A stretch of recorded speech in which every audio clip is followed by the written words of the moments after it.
শীতকাল পড়েছে তাই গা হাত পা কিন্তু ভীষণ টানছে, আর আমি খাওয়া দাওয়া শেষ করে রোদ পোহাতে বডি লোশন হাতে বসে পড়েছিলাম। আর এই বডি লোশনটা কিন্তু খুব ভালো, আসলে এটা বডি লোশন নয়, বডি মালাই, আর যেটা আমার খুব পছন্দের, যেটা আমি সারা বছরই মাখি আর শীতকালেও মাখছি।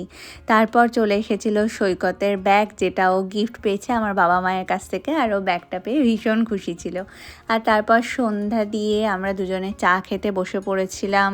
আর তারপরে আমি স্যান্ডউইচ বানিয়েছিলাম, যেখানে ভরে ভরে মজরেলা চিজ দিয়েছিলাম, কারণ আমি চিজ খেতে ভীষণ ভালোবাসি।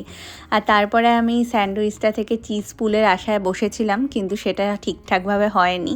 তারপরে রাতে আমরা খেয়েছিলাম খিচুড়ি আর বিরিয়ানি, অদ্ভুত কম্বিনেশনের। আর রাত 2টোর সময় আমার খিদে পেয়েছিল, তাই আমি খাচ্ছিলাম সৈকতের জন্মদিনের বেঁচে যাওয়া কেক, যেটা আমার রাত্রিবেলা ভীষণ খেতে ইচ্ছে করছিলো, আর আমি এটা নিয়ে বসে পড়েছিলাম।